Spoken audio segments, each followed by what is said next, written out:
गुरवे नमः।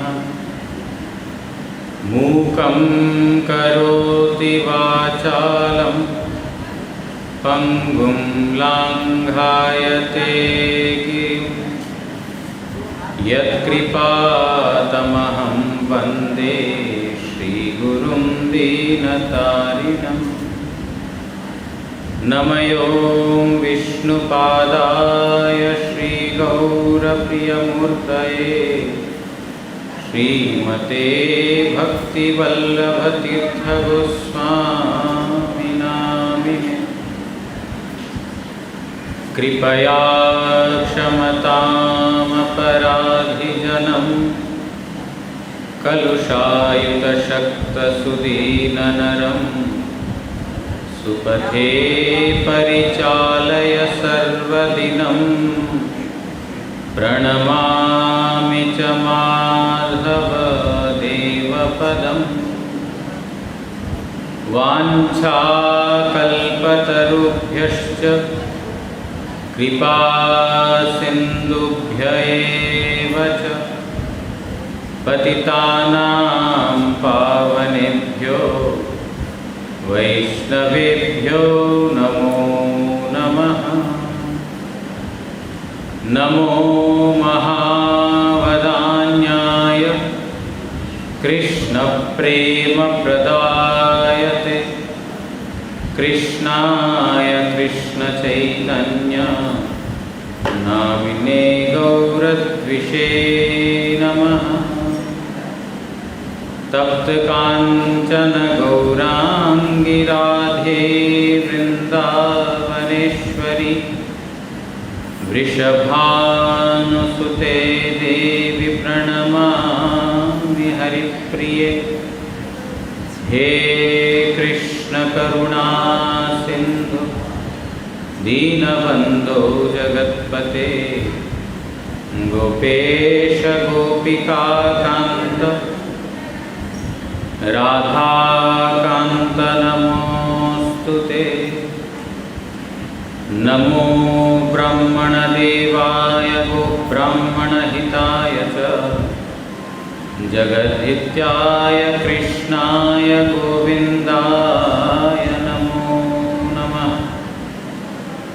नमो पङ्कजनाभाय नमो पङ्कजमालिने नमस्ते पंकजांग्रहे।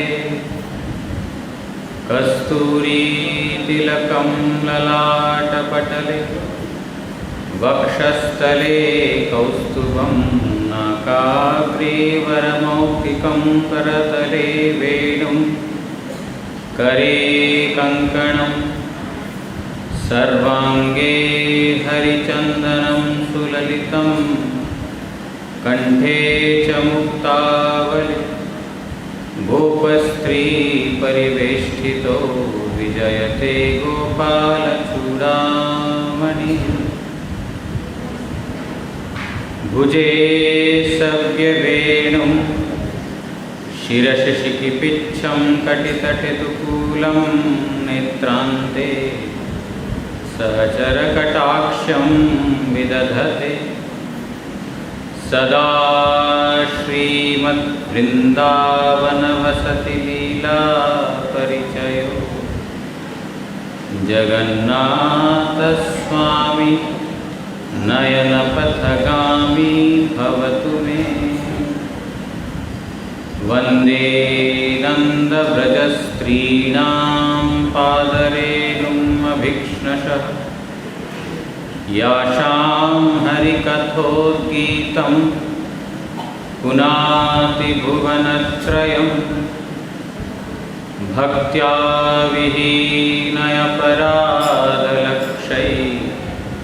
क्षिप्ताश्च कामादितरङ्गमध्ये कृपामयी त्वां शरणं प्रपन्ना। वृन्दे नुमस्ते चरणारविन्दम्।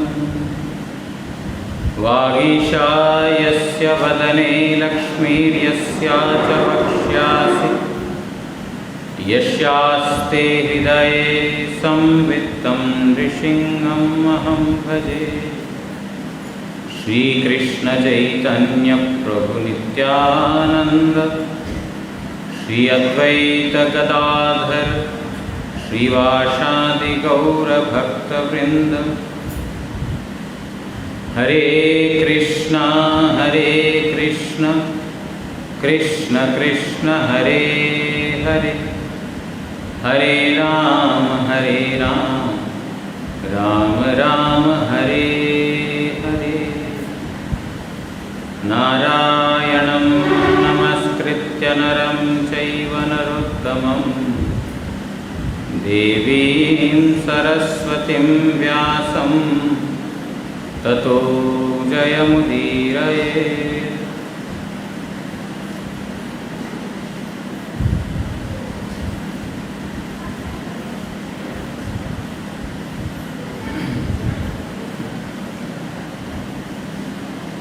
আপনারা সব সামনে চলে আসুন, মন্দির বন্ধ হয়ে গেছে, সামনে চলে আসুন।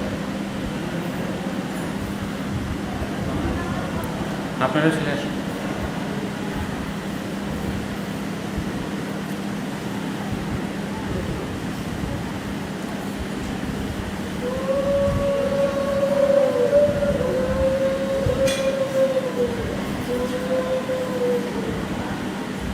आज के विशेष तिथि अखिल रसामृत मूर्ति परात्पर परब्रह्म नंदनंदन श्री कृष्ण भगवानेर शुभ आविर्भाव तिथि।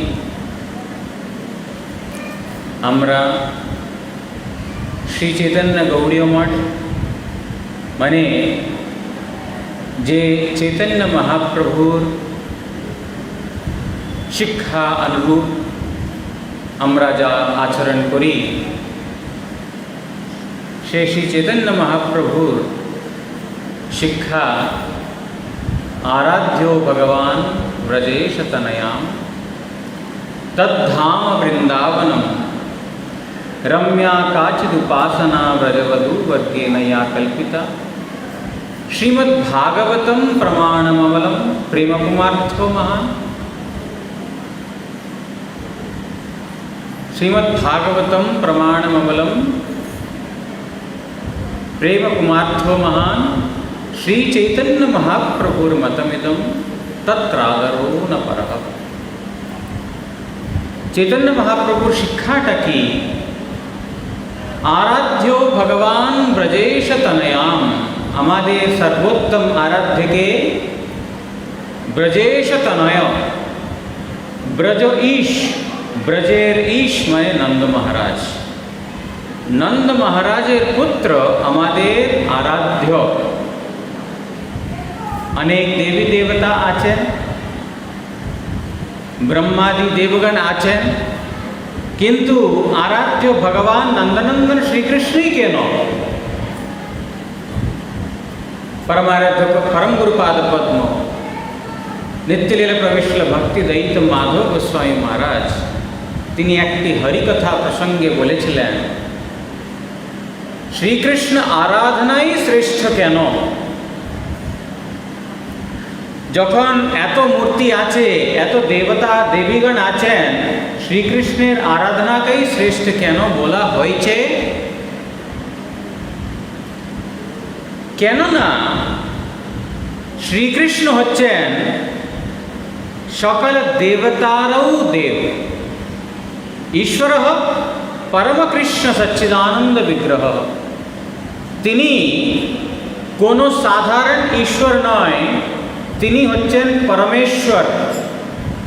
পরমেশ্বর মানে যত ঈশ্বর আছেন সকল ঈশ্বরেরই ঈশ্বর নন্দনন্দন শ্রীকৃষ্ণ।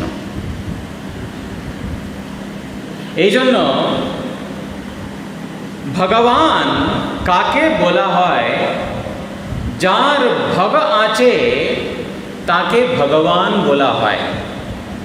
যেমন যার ধন আছে তাকে ধনবান বলা হয়, যার ভগ আছে তাকে ভগবান বলা হয়। ভোগ মানে সাধারণ অর্থ হচ্ছে শক্তি, ঐশ্বর্য, সাধারণ অর্থ। তাহলে যার শক্তি আছে তিনি ভগবান। তাহলে আমাদেরও তো শক্তি আছে, আমাদের শক্তি নাই? আমাদেরও আছে। তাহলে আমরাও তো ভগবান না। যিনি সমস্ত ঐশ্বর্যের, সমস্ত শক্তিমান, মানে যিনি সর্ব আকর্ষক, কে সকলকে আকর্ষণ করতে পারবে? কোন ব্যক্তি সকলকে আকর্ষণ করতে পারবে? আমি কারো কাছে ধন দেখে আমি আকর্ষিত হয়ে যাই, কারো সৌন্দর্য আছে তার প্রতি আমি আকর্ষিত হতে পারি।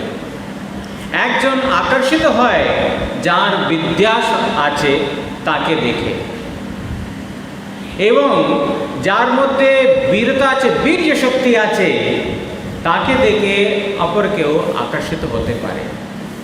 বা অন্য কেউ আকর্ষিত হয় যিনি জ্ঞানবান, অত্যন্ত বুদ্ধিমান, তাকে দেখে আকর্ষিত হতে পারে। এবং কেউ যার ত্যাগ বেশি আছে তাকে দেখে আকর্ষিত হতে পারে। মানে সকল জীবের আকর্ষণ এক সমান নয়। প্রত্যেক জীবেরই আকর্ষণ, মানে যে আকর্ষিত করে, সেটি আলাদা আলাদা হতে পারে। যার কাছে ধন আছে সে হয়তো বিদ্বান নাও হতে পারে, যে বিদ্বান আছে সে সৌন্দর্য নাও হতে পারে, যার সৌন্দর্য আছে তার হয়তো জ্ঞান নাই। তাহলে কেমন করে সে সকলকে আকর্ষিত করতে পারবে? যে দুনিয়াতে আছে, কেন একজন বিল গেটস আছেন বা অন্যান্য কেউ আছেন, প্রধানমন্ত্রী PM মোদি আছেন, তাকে দেখে কিছুজন আকর্ষিত হয়, কিন্তু সকলেই আকর্ষিত হয় না। তাহলে তার মধ্যে যদিও শক্তি আছে, তিনি সর্বাকর্ষক নন। যে মোদিজি বলেন বা বিল গেটস বলেন বা জন এফ কেনেডি বলেন, যে কোনো ব্যক্তি বলেন, সর্বাকর্ষক তো নয়। এক জাতীয় লোককে তিনি আকর্ষিত করতে পারেন, কিন্তু যার কাছে সর্ব ঐশ্বর্য আছে, ঐশ্বর্যস্য সমগ্রস্য বীর্যস্য যশস্য শ্রিয় জ্ঞান বৈরাগ্যশ্চৈব ষণ্ণাং ভব ইতিঙ্গণ। বিষ্ণু পুরাণেতে ভগ শব্দের অর্থটা কি বলছেন? ভগবান মানে যার ভগ আছে। তাহলে সে ভগকে ঐশ্বর্যস্য সমগ্রস্য, সমস্ত ঐশ্বর্য যার, সমগ্র ঐশ্বর্য মানে এই পৃথিবী যার সৃষ্টির দ্বারা সৃষ্ট হয়েছে, যার সম্পত্তি, এই পৃথিবী সৃষ্টি করেছে কে? ভগবান। শুধু পৃথিবী না, ব্রহ্মাণ্ড, এক ব্রহ্মাণ্ড না, অনন্ত কোটি ব্রহ্মাণ্ড। যে প্রত্যেকটি লোমকূপে থেকে অনন্ত কোটি ব্রহ্মাণ্ড বহির্গত হয়েছে ভগবানের লোমকূপ হইতে। মানে একটি ব্রহ্মাণ্ডের মালিক নয়, একটি ব্রহ্মাণ্ডের যে ঐশ্বর্য আছে তার মালিক নয়, সমস্ত ব্রহ্মাণ্ডেরই যত ব্রহ্মাণ্ড আছে তত ব্রহ্মাণ্ডের একছত্র তিনি ঐশ্বর্যবান ব্যক্তি ভগবান। সমগ্র ঐশ্বর্য বীর্যস্য, যে আমরা যদি শক্তিমান হতে চাই, বীর্যতা আমাদের যদি আনতে চায়, আমাদেরকে ভালো খেতে হবে, প্রোটিন খেতে হবে, ছানা টানা খেতে হবে, খুব এক্সারসাইজ করতে হবে, জিমখানায় গিয়ে পরিশ্রম করতে হবে, তারপরে আমাদের একটু শক্তি আসবে। ভগবান 10 দিনের বালক, 10 দিনও নাই, 10 দিনের থেকে কম, পুতনাকে বধ করে ফেলেছেন। কি এক্সারসাইজ করে বা কি খাদ্য খেয়ে তিনি শক্তি সম্পন্ন হয়েছেন? যে 10 দিনের মধ্যেই পুতনা এত বিরাট রাক্ষসী তাকে মারিবার জন্য এসেছে, সেই পুতনা রাক্ষসীর যে জীব আয়ু পর্যন্ত তিনি গ্রাস করে নিধন করেছেন। তারপরে যত প্রকার শক্তি তিনি প্রদর্শন করেছেন, যা যা তিনি লীলা করেছে, যত প্রকার ঐশ্বর্য তিনি প্রদর্শন করেছেন, সেটা দূরে থাকুক, কিন্তু জন্ম হওয়ার অল্প দিনের মধ্যেই তিনি তার শক্তিটাকে তিনি প্রকাশিত করেছেন। মানে সমস্ত শক্তি ভগবানেতে আছে, কি নাই ভগবান কি না করতে পারে। কর্তুম অকর্তুম অন্যতা কর্তুম সমর্থ স ঈশ্বর। ঈশ্বর মানে কে? যে ভগবান এটা পারবে করতে, এটা পারবেন না, সে ভগবান হতে পারেন না। যেই করেছে সেটাকে পাল্টাতে পারে, যেই পাল্টাছে সেটাকে আবার ঠিক করতে পারে। কর্তুম অকর্তুম অন্যতা কর্তুম, এমন কোনো নাই জিনিস যে ভগবান পারবেন না করতে। যেই ছোট দশা হোক বা যে কোনো দশায় হোক। এই জন্য ব্রজধামেতে কিছু অনর্থ আসলেই সাথে সাথে হে কানাইয়া, হে কৃষ্ণ, কোথায় তুমি? কেন? তারা জানেন এই বিপদ তারক আমাদের কানাইয়া কৃষ্ণ। ইন্দ্র খুব বৃষ্টি করেছেন, কোথায় যাবে? তারা কোথাও যাবেন না, কেবল কানাইয়ার নাম ডাকবে। সে বুঝবে কি করতে হবে, সে আমাদের রক্ষা করবে। 7 বছরের বালক, যে বাম হাতের যে ছোট আঙ্গুলের নখের উপরে তিনি সম্পূর্ণ গোবর্ধনকে ধারণ করেছেন। কোন দারা সিং আছেন বা খালি নাকি আজকাল নতুন এসেছে, কে আছে যে এত ধারণ করতে পারবে 7 দিন বা 7 রাত্রি? কেউ আছে? কেউ নাই। এমন শক্তি সম্পন্ন, ঐশ্বর্যস্য সমগ্রস্য বীর্যস্য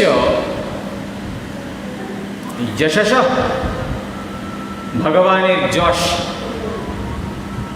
এই আমাদের যশ হতো মায়াপুরের লোক আমাদের নাম জানতে পারবে। মায়াপুর থেকে একটু বাইরে গেলে এই বঙ্গভূমিতে আমার নাম জানতে পারবে, বা আরেকটু এগিয়ে গিয়ে একটু মানে গৌড়ভূমিতে আমার নাম হয়তো জানতে পারবে, বা এই দেশে বিরাট জোর এই সম্পূর্ণ বিশ্বেতে। তার বাইরে তো আমাকে কেউ চিনবেন না। আমাকে মানে যে কোনো খ্যাতিবান পুরুষের কথা বলছি, বাইরে তো চিনবেন না। কিন্তু সমস্ত বিশ্বেরই একমাত্র খ্যাতিবান পুরুষ শ্রীকৃষ্ণ। শুধু আমরা শ্রীকৃষ্ণের আরাধনা করছি তা না, যত বিশ্ব ব্রহ্মাণ্ড আছে, সমস্ত বিশ্ব ব্রহ্মাণ্ডে যত রকম প্রাণী জীব আছেন, সকলকে যিনি আকর্ষণ করছেন এবং সকলকে যিনি আনন্দ প্রদান করছেন, সে হচ্ছে ভগবান শ্রীকৃষ্ণ। এই জন্য যার খ্যাতি সব জায়গায় বিস্তৃত, তিনি হচ্ছেন ভগবান। শ্রিয়, শ্রিয় মানে সৌন্দর্য। ভগবানের সৌন্দর্য কি? তিনি নিত্য নবনবায়মান, নিত্য যৌবন, নবকিশোর। কিশোর অবস্থা মানে 12 থেকে 14 বছর, এটার মধ্যে কিশোর অবস্থা বলা হয়। ভগবান নবকিশোর, নবকিশোর মানে তিনি নিত্য কিশোর অবস্থায় থাকেন। আমাদের মতো চুল দাড়ি গোপ এগুলা, বা তারপরে এটা পেকে যাওয়া, তারপরে পড়ে যাওয়া, বুড়ো হয়ে যাওয়া, এই সমস্ত কিছু ভগবানের নয়। ভগবান যখন কুরুক্ষেত্র যুদ্ধে অর্জুনের সারথি হয়েছেন, তখন তার বয়স ছিল 125 বছর। 125। সেখানে ভগবানের তো চুল দাড়ি তো বাকি নেই, তিনি বুড়ো হয় নাই। ভগবানের সৌন্দর্য কিরকম সৌন্দর্য, সেই সমস্ত প্রাণীকেই আকর্ষিত করতে পারে। কস্তুরী তিলকম ললাট পটলে বক্ষস্থলে কৌস্তুভম নাসাগ্রে বরমৌক্তিকম করতলে वेणुं करे कंकणम सर्वांगे हरिचंदनम सुललितम कंठे च मुक्तावली गोपस्त्री परिवेष्टितो विजयते गोपाल चूड़ामणि। সেই ভগবান শ্রীকৃষ্ণের কিরকম সৌন্দর্য মুনিগণ, ঋষিগণ, কবিগণ বর্ণনা করেও শেষ করতে পারছেন না। অনন্তদেব অনন্তকাল থেকে তিনি শ্রীকৃষ্ণের ঐশ্বর্য, সৌন্দর্য, মাধুর্য ইত্যাদি বর্ণনা করে তারা কোনোদিনই শেষ করতে পারছেন না। অনন্তদেব স্বয়ং করতে পারছেন না। ভগবানের সৌন্দর্য সকলকে আকর্ষণ করেন তিনি। এবং জ্ঞান, ভগবানের জ্ঞান কি প্রকার, যে वेदैश्च सर्वैः अहम एव वेद्या वेदांतकृत वेदविद च अहम। गीताয় ভগবান বলছেন বেদান্তকৃত আমি বেদের রচয়িতা, বেদবিদ আমি বেদের জ্ঞাতা, এবং বেदैश्च सर्वैः अहमेव वेद्या, যত বেদ আছে সেই সমস্ত বেদ থেকে জ্ঞাত বস্তু কেবলমাত্র আমি। সুতরাং যে ভগবানের জ্ঞান, কিরকম জ্ঞান, যে সমস্ত প্রাণীর মধ্যে কি আছে তিনি সমস্ত কিছু জানেন। আমরা কি ভাবছি, কি করছি, কি চিন্তা করছি, এই সমস্ত কিছু ভগবানের জ্ঞাত আছে। এমন জিনিস নয় যে ভগবান জানেন না। যে গীতাতে তিনি যে শ্রেষ্ঠ জ্ঞান প্রদান করেছেন, যে জ্ঞান প্রাপ্ত করাতে সকল প্রাণী উদ্ধার প্রাপ্ত করবে, সুতরাং তিনি সর্বশ্রেষ্ঠ জ্ঞানী। এবং ভগ শব্দের আরেকটি হচ্ছে বৈরাগ্য। ভগবানের কি বৈরাগ্য? ভগবান তো ভোক্তা বলি আমরা, ভগবান তো ভোক্তা, তাহলে বৈরাগ্য কোথায় থেকে? যে এত বিশাল ব্রহ্মাণ্ড সৃষ্টি করেছেন ভগবান, কিন্তু সেই ব্রহ্মাণ্ডের প্রতি তার লেশ মাত্র মোহ নয়, আসক্তি নয়। যে আমি এক পুত্র সন্তানকে প্রদান করি, জন্ম দিই, তাহলে তার প্রতি আমার কত মোহ হয়ে যাবে, কত আসক্তি হয়ে যাবে, তাকে ছেড়ে আমি থাকতে পারি না। যা আমি নূতন একটা জিনিস আবিষ্কার করব বা কিছু জিনিস সৃষ্টি করব, সেই আমার দ্বারা সৃষ্ট বস্তু অথবা প্রাণী প্রতি আমার কত আকর্ষণ হবে, কত মোহ হয়ে যাবে। ভগবান অনন্ত ব্রহ্মাণ্ড সৃষ্টি করেছেন, অনন্ত কোটি জীবরাশি সৃষ্টি করেছেন, তথাপি তিনি বলছেন না এইটা আমার জগৎ, তোমরা ভোগ করছো কেন? যত ভগবান সৃষ্টি করেছেন তার প্রতি তিনি নির্মোহ হয়ে আছেন। কিরকম? যেমন পদ্মের পাতার উপরে জল সেই পাতাটাকে ভিজাতে পারে না কোনোদিন, তদ্রূপ যদিও ভগবান সম্পূর্ণ জগৎকে সৃষ্টি করেছেন, তথাপি তিনি স্পৃশ্য নন। যখন রাজসূয় যজ্ঞ হয়, সেই সময় সেই রাজসূয় যজ্ঞের যে সিংহাসন আছে, সেই সিংহাসনের উপরে বসবে কে, এই আলোচনা চলছে। কেউ বলছে যুধিষ্ঠির হবে, কেউ বলছে অমুক হবে, কেউ বলছে কৃষ্ণ হবে, কেউ বলছে ভীষ্ম হবে। এরকম নানা রকম লোক নানা মত প্রকাশ করেছেন। কিন্তু ভীষ্মদেব, যাকে বেশি লোক বলছেন ভীষ্মদেবকে এই সিংহাসন অধিষ্ঠান করতে হবে, সেই ভীষ্মদেব বলছেন এখানে শ্রীকৃষ্ণ ছাড়া এই আসনে বসার অধিকার কারও নয়, কারও নয়। তখন শিশুপাল আদি যে ভগবানের বিরোধ করে, তারা বললেন আরে কি করে কৃষ্ণ সিংহাসনে বসতে পারবে, এটার জন্য কত পবিত্রতা লাগবে, মনের পবিত্রতা, কায়ের পবিত্রতা কত কি লাগবে, আর শ্রীকৃষ্ণ এই আসনে বসার অধিকারী নয়। আপনি বসুন, যেহেতু আপনি আবাল ব্রহ্মচারী, আপনি আবাল ব্রহ্মচারী, অথবা আপনি এই আসনে বসার অধিকার আছে আপনার।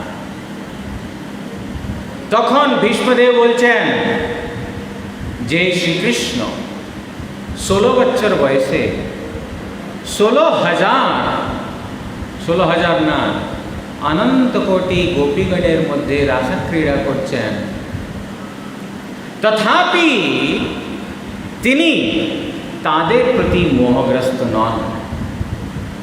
যে রাসক্রীড়া থেকে তিনি অপ্রকাশিত হয়ে গেছেন, অপ্রকট হয়ে গেছেন। কোন পুরুষ যদি কামী হন, যে স্ত্রী সঙ্গ ছেড়ে চলে যেতে পারবে? শ্রীকৃষ্ণ যদিও সর্বভোক্তা, তথাপি তা থেকে মানে উনা থেকে শ্রেষ্ঠ বড় আর কেউ যে ত্যাগী পুরুষ নয়। এই জন্য শ্রীকৃষ্ণ এই আসনে বসার অধিকার আছে। ভীষ্মদেব তিনি স্বয়ং বললেন। সুতরাং যে ত্যাগ ऐश्वर्यस्य समग्रस्य वीर्यस्य यशस्श्रियः ज्ञान वैराग्यश्चैव षण्णां भग इतिंगण भग মানে 6টি লক্ষণ। যার কাছে এই 6 লক্ষণ আছে তিনি হচ্ছেন ভগবান। আমাদের পরমারাধ্য শ্লোক পরম গুরুপাদ পদ্ম এখানে বলেছিলেন, যিনি সর্বাকর্ষক সর্ব আনন্দদায়ক সেই ভগবান আমাদের আরাধ্য। তার আরাধনা হচ্ছে সর্বশ্রেষ্ঠ আরাধনা। দেবী দেবতার আরাধনাও আরাধনা, মানুষের আরাধনাও আরাধনা, এই জগতের মা বাবার আরাধনাও আরাধনা, কিন্তু সর্বশ্রেষ্ঠ আরাধনা হচ্ছে ভগবান শ্রীকৃষ্ণের। এই কথাটা স্বয়ং চৈতন্য মহাপ্রভু শিক্ষা দিয়েছেন। আরাধনানাম সর্বেষাং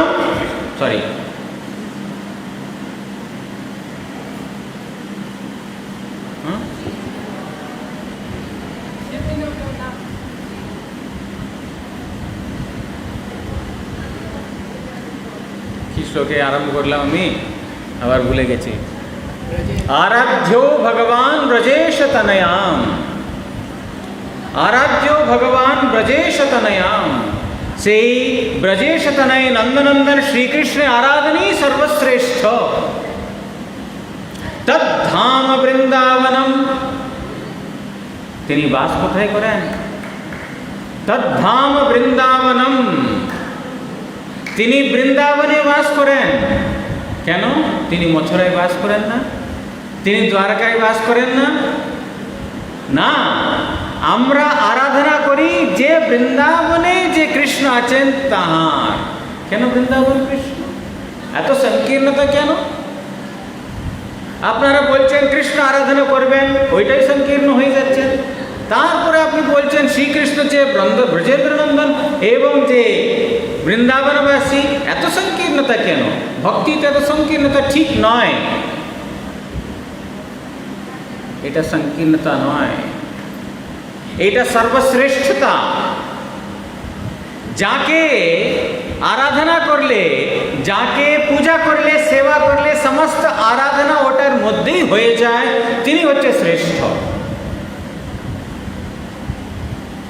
যার ভগবত্তা হইতে অন্যের ভগবত্তা, স্বয়ং ভগবান শব্দের তাহাতেই সত্তা।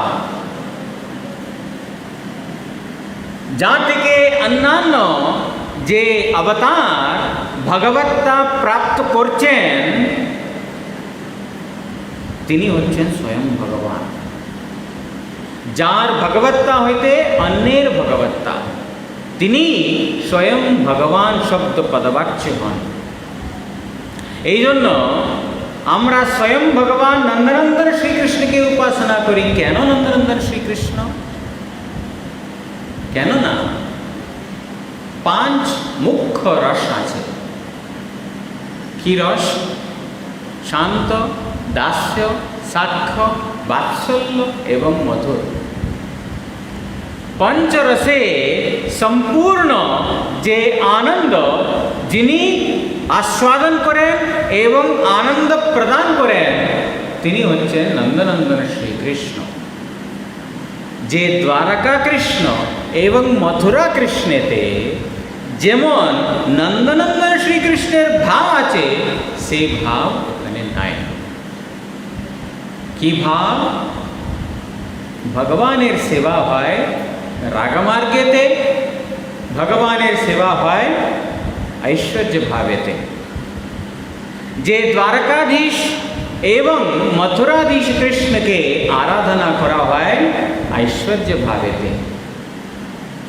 ঐশ্বর্য ভাব মানে ওখানে ভয় আছে, নিয়ম আছে, একটা বিধান আছে।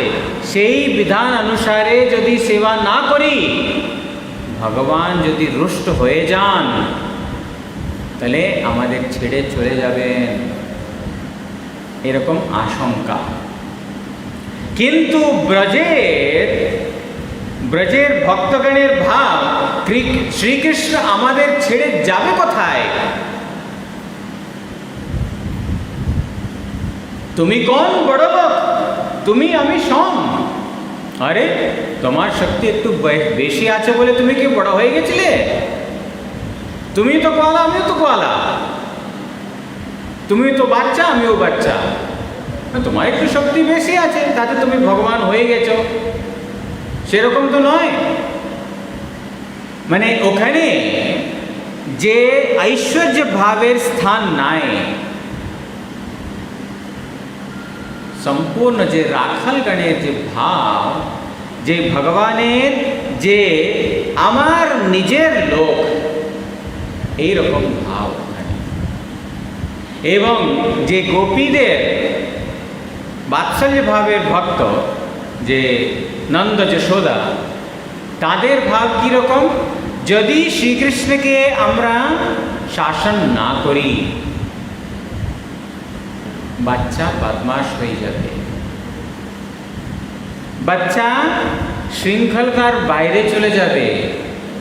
মানে তারা শ্রীকৃষ্ণকে নিজের বাৎসল্য প্রেমেতে বশীভূত করেন।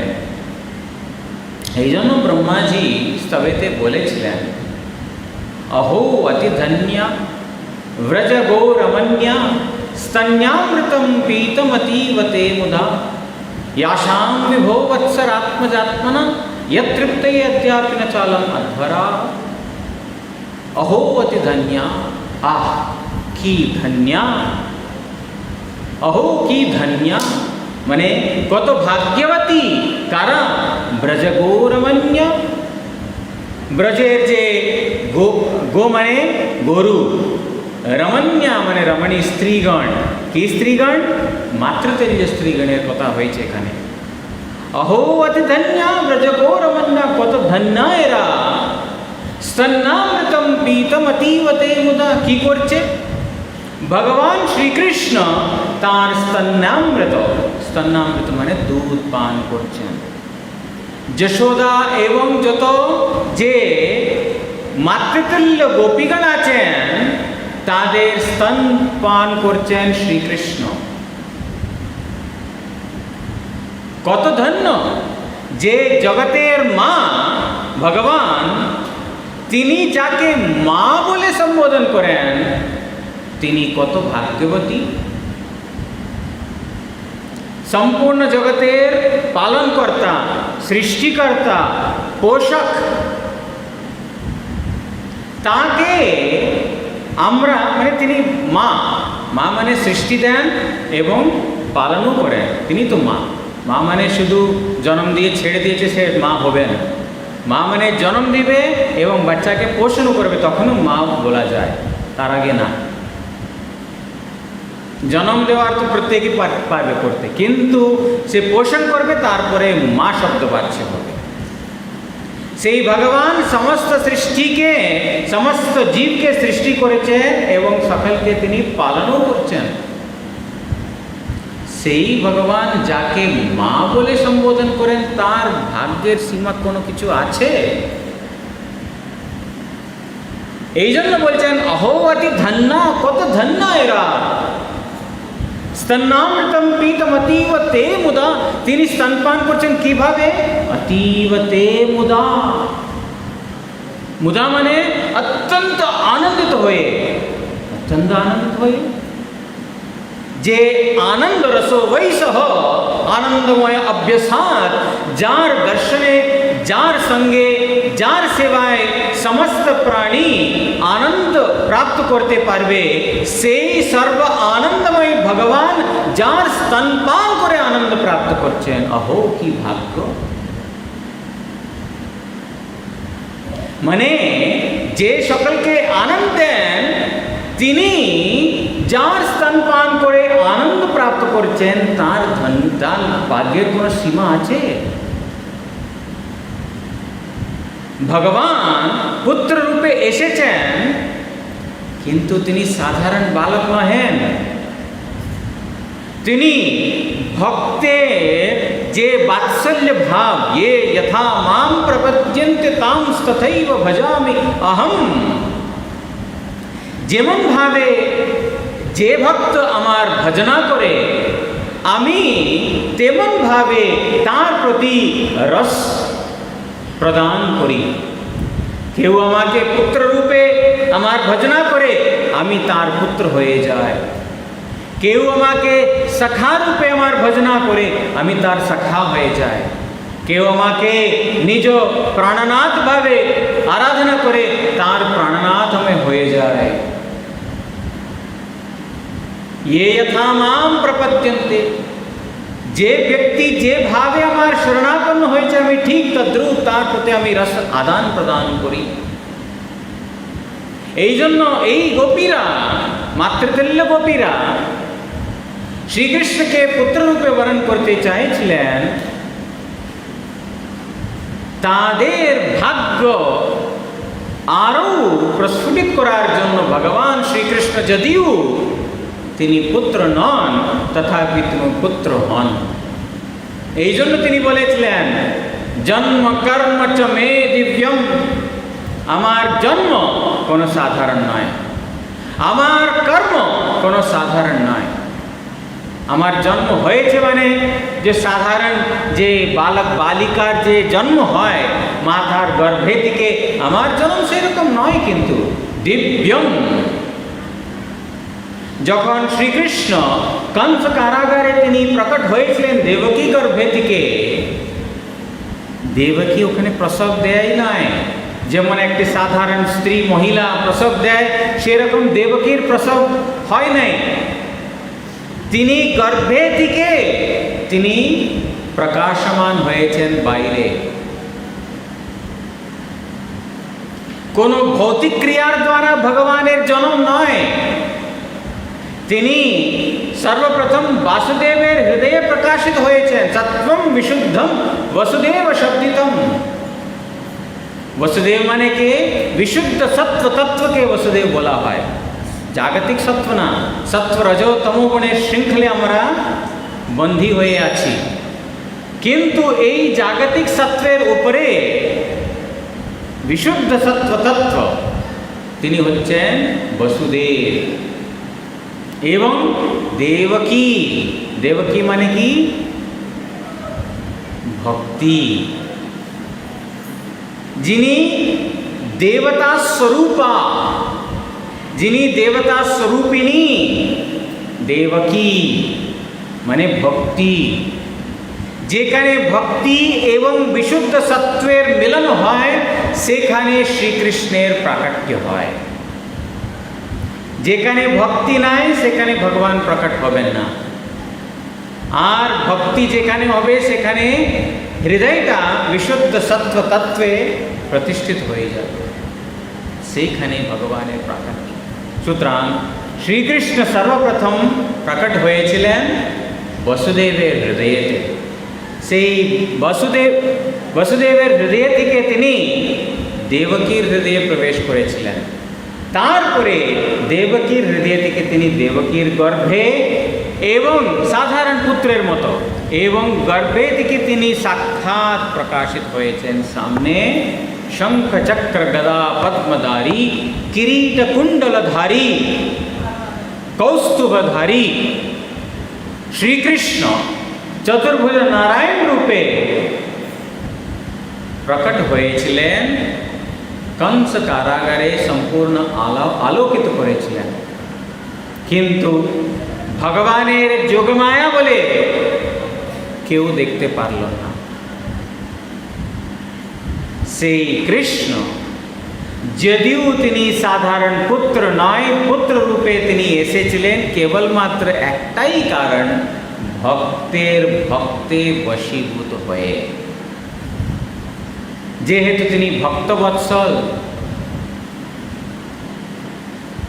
যশোদা এবং মাতৃবর্গের এখানে যে মহিমা গান করে ব্রহ্মাজি বলছেন, স্তন্নামৃতম অতীব তে মুদা ইয়াসাং বিভো বৎসর আত্মজ আত্মনা। তিনি শুধুমাত্র তিনি ব্রজ যে মাতৃতুল্য গোপীগণ আছেন তাহাদিকে তিনি আনন্দ বর্ধন করেছেন তা না, তিনি যত গরু আছেন সেই সমস্ত গরুর বাছর হয়েও সেই গরুদিকে তিনি আনন্দ বর্ধন করেছেন। তিনি বাছুর হয়ে সমস্ত গরুর দুগ্ধ পান করেছেন।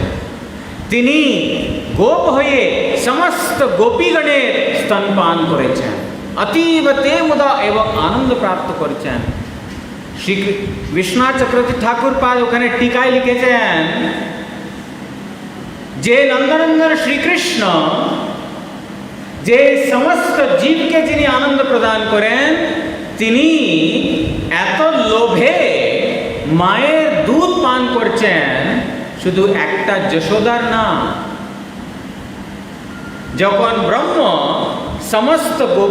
সমস্ত গোপগণ এবং বাছুরগণকে তিনি অপহরণ করেছেন, তখন শ্রীকৃষ্ণ তত বাছুর এবং গোপগণের রূপে তিনি বিস্তারিত হয়ে সমস্ত গোপীগণের তিনি স্তনপান করেছেন, সমস্ত গরুর দুধ পান করেছেন।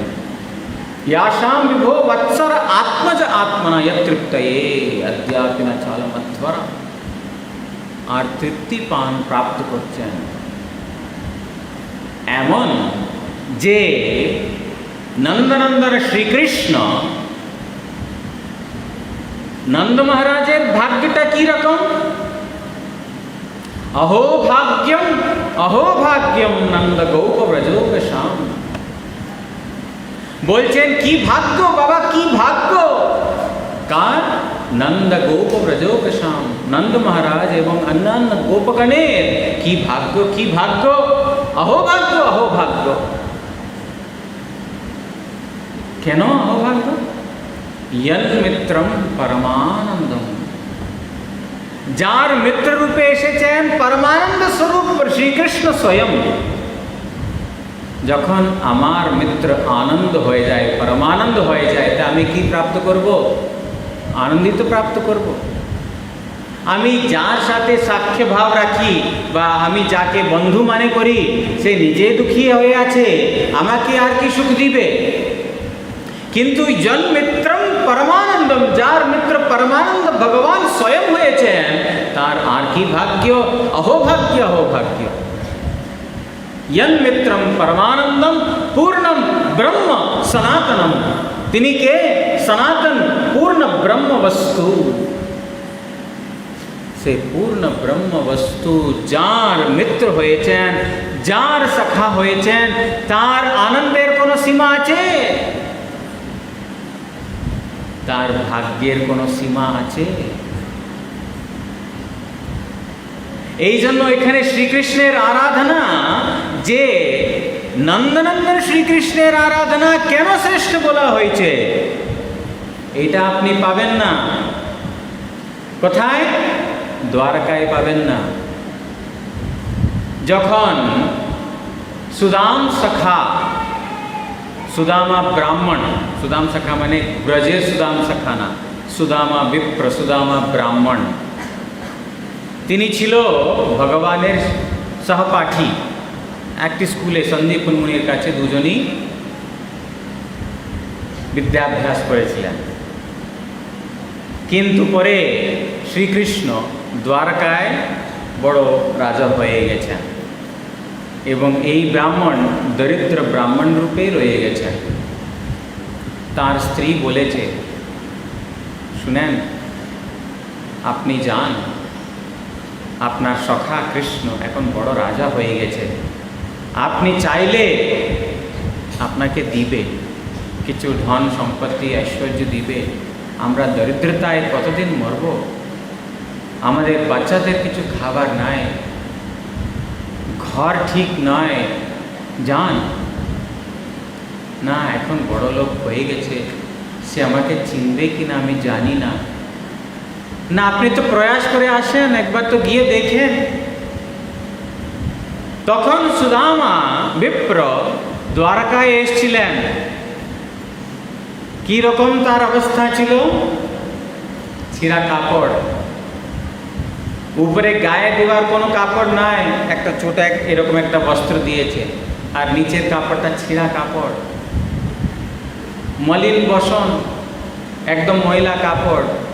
এই রকম অবস্থায় দ্বারকাপুরীতে পৌঁছে গেছে। বলছে, আমি কৃষ্ণের সখা। দ্বারপাল বলছে, যা, তুমি কৃষ্ণের সখা? তোর দশা দেখে তুমি কৃষ্ণের সখা বলছো কি করে? যা এখান থেকে। না, আপনি বলেন,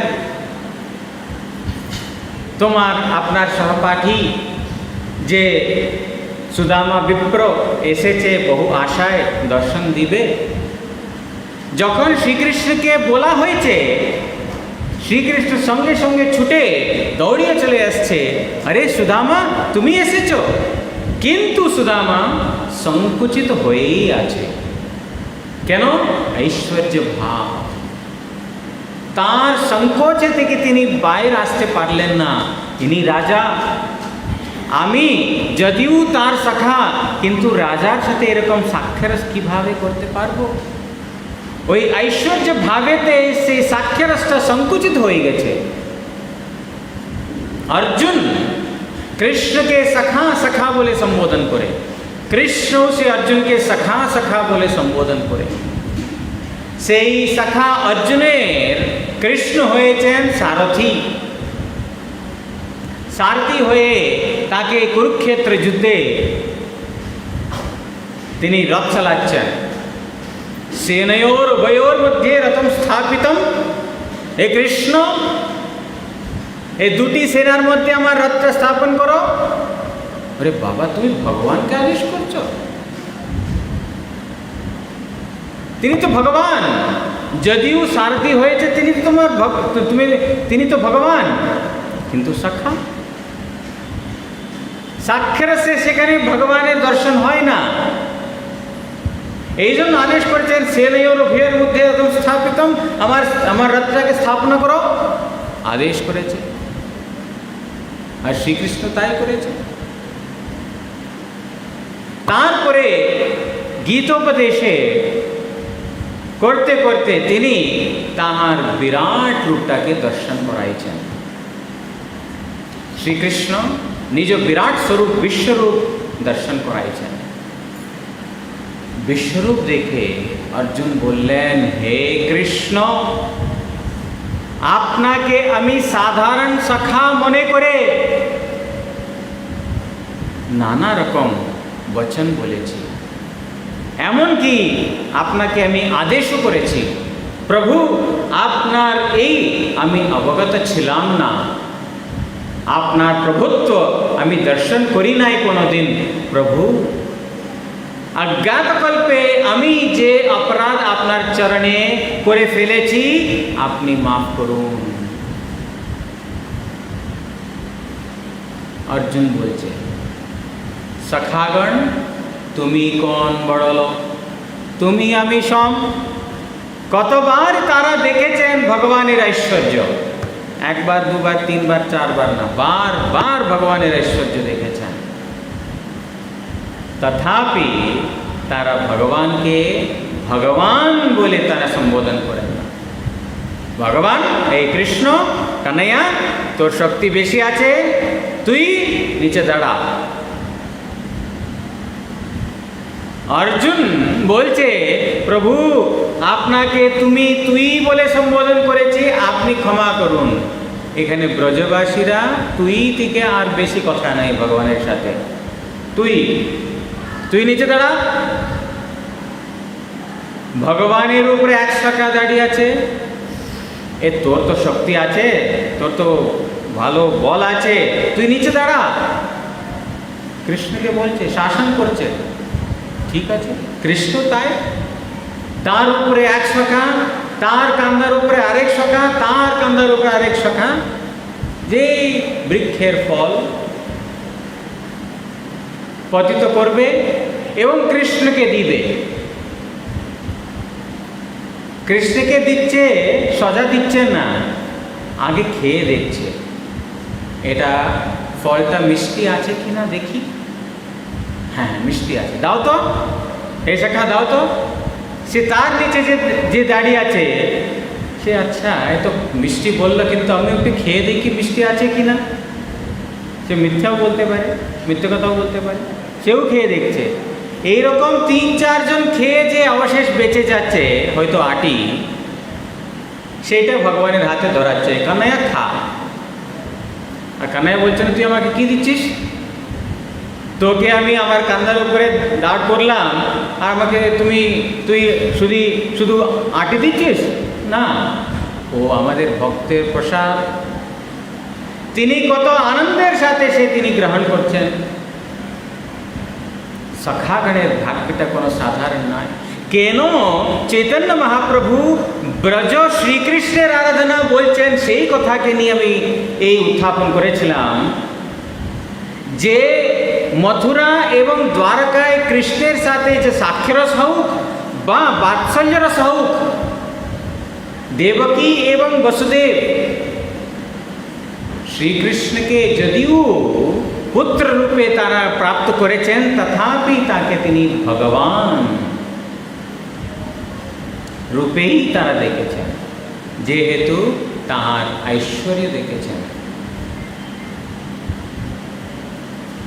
কিন্তু নন্দ মহারাজ যখন রঙ্গক্রীড়া মানে যেখানে কংস বড় বড় যোদ্ধার সাথে যুদ্ধের জন্য কৃষ্ণকে আমন্ত্রণ করেছেন, সেই রঙ্গক্রীড়ায় নন্দ মহারাজও এসেছেন দেখতে। সেই নন্দ মহারাজ দেখছেন কত কৃষ্ণের বল আছে, কত শক্তি আছে। চাণুর এবং মুষ্টিক এত বিরাট বলবান যে মুষ্টিযুদ্ধে প্রবর, এদেরকে শেষ করে দিয়েছে। কুবলয় হাতিকে তিনি শেষ করে দিয়েছে এবং কংসকেও বধ করেছে। তথাপি কৃষ্ণকে ভগবান বলেন নাই। তো আমার বাচ্চা, কিছু হয় নাই তো বাচ্চা, কংস তোকে এরকম করেছে, কিছু হয় নাই তো, মানে এখনো ভগবানের ভগবত্তা দেখছেন না। সুতরাং যে ব্রজেতে যে ভগবানের সেবা ভাব আছে সে অন্য জায়গায় নেই। এই জন্য চৈতন্য মহাপ্রভু বলেছেন আরাধ্য ভগবান ব্রজেশ তনয়াম তদ্ধাম বৃন্দাবনম।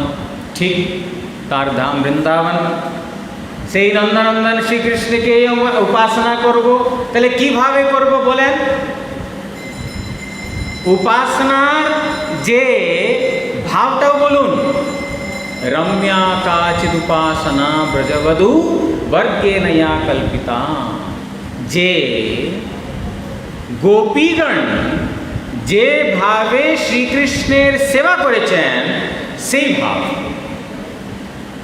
কিভাবে করেছেন? গোপীগণ তারা সমস্ত কিছু ভগবানের জন্য সমর্পণ করেছেন। তাহার ধন, ঐশ্বর্য, সম্পত্তি, কুল, নিজের পুত্র, পরিবার, আর্য ধর্ম, বর্ণাশ্রম ধর্ম, লজ্জা, মান, সমস্ত কিছু পরিত্যাগ করেছেন শ্রীকৃষ্ণের জন্য। তারা কেবলমাত্র বেঁচে আছেন কৃষ্ণের জন্য, তারা শৃঙ্গার করেছেন কৃষ্ণের জন্য। এই জাগতিক স্ত্রীর মতো নয় যে অন্য পুরুষকে আকর্ষণ করব না, তারা যে অলঙ্কার করছেন, সুশোভিত হয়েছেন আমাদের কৃষ্ণ আনন্দিত হবেন বলে। তাদের কামনা কৃষ্ণ কামনা পূর্তি, যাতে ভগবান প্রসন্ন হবেন, এটাই তাদের মুখ্য উদ্দেশ্য। এই জন্য রম্যা কাচিদ উপাসনা ব্রজবধূ বর্গেন ইয়া কল্পিতা। কেমন তাদের ভগবানের প্রতি সমর্পণ? নারদ গোস্বামী একবার যে কি নাম একটা বড় অনুষ্ঠান শ্রীকৃষ্ণ করছেন, সেটার জন্য নিমন্ত্রণ দেওয়ার জন্য সব জায়গায় যাচ্ছেন, কিন্তু গোকুলবাসীকে তিনি দেন নাই। যে সখা সখী মাতৃবৃন্দ পিতৃবৃন্দ কাউকে তিনি নিমন্ত্রণ দেয় নাই। কেন? কৃষ্ণ বলেন নাই। তথাপি গোপীগণ জানতে পেরেছেন এবং কৃষ্ণের কাছে গিয়েছেন। তারা সমস্ত কিছু মান ত্যাগ করে শ্রীকৃষ্ণের জন্য করেছেন। একবার তিনি লীলা করেছেন, তার মাথা যন্ত্রণা। সময় হয়ে যাচ্ছে, আমি অল্প কিছু শব্দের মধ্যে আমি শেষ করে দিচ্ছি যে গোপীগণের সেবা কীরকম সেবা। মাথা যন্ত্রণায় লীলা করেছেন শ্রীকৃষ্ণ, এবং শ্রীকৃষ্ণ বলেছেন, হে নারদ, আমার ভক্তের চরণ ধুলি এই আমাদের যে মাথা যন্ত্রণাকে উপশম করতে পারবে। কোথায়? আরে নারদ, তুমি তো নিজেই ভক্ত, তোমার পদধূলি দাও। আরে আপনি তো আমার নাথ, আমি কি করে দিব আমার পদধূলি? আচ্ছা, তুমি দ্বারকায় যে আমার এত মহিষীগণ আছেন তাদের কাছে যাও। তাদেরকে বললেন, নারদ মাথা খারাপ, তোমার শাস্ত্র জ্ঞান নাই? স্ত্রী যে স্বামীকে নিজ পদধূলি দেয়, জানো গতি? তুমি জানো না নরকে গতি হবে? তারা খুব ভর্ৎসনা করে পাঠিয়ে দিয়েছে নারদকে। লজ্জিত হয়ে এসছে, প্রভু তারা দিচ্ছেন না, কি করব? ব্রজে যাও। ব্রজে গেছে। ব্রজে যাওয়ার পরে ওখানে দেখলেন যে ব্রজবাসীগণ বলছেন, নারদ তুমি এত যে তোমার চেহারায় এত টেনশন আছে কেন? না, শ্রীকৃষ্ণের মাথা যন্ত্রণা। ওটার উপশম কি, ঔষধটা কি? তিনি বলছেন যে ভক্তের পদধূলি। আরে নারদ, এত বিলম্ব করেছে কেন? তুমি দিতে পারলেন না? না, আমি কি করে দিব? আচ্ছা নাও। তারা সব পদধূলি ইকট্ঠা করে দিয়ে দিয়েছে, দাও। আরে আপনারা জানেন কি হবে? কি জানবো? ভগবানের মানে কৃষ্ণের ক্ষণিক সুখের জন্য আমাকে যদি অনন্তকালের জন্য নরক ভোগ করতে হয়, আমরা সেটার জন্য প্রস্তুত। এই জন্য রম্যা কাচিদ উপাসনা ব্রজবধূ নিজের স্বার্থ সম্পূর্ণরূপে পরিত্যাগ করে যে ভগবানের একমাত্র প্রীতি বিধান করেছেন ব্রজবাসীগণ, সেই রকম উপাসনা সর্বশ্রেষ্ঠ শ্রী চৈতন্য মহাপ্রভুর মতমিদম। এইটা হচ্ছে মহাপ্রভুর মত। শ্রীমদ্ ভাগবতম প্রমাণম, শ্রীমদ্ ভাগবত হচ্ছে প্রমাণ। সেই নন্দনন্দন শ্রীকৃষ্ণের আবির্ভাবের সময় এইটাই। এই সময়ে আমরা কীর্তন করে অভিষেক, ভগবানের অভিষেক হবে, আমরা কীর্তন করে ভগবানের প্রীতির জন্য নৃত্য করব, কীর্তন করব উচ্চস্বরে। वाञ्छा कल्पतरुभ्यश्च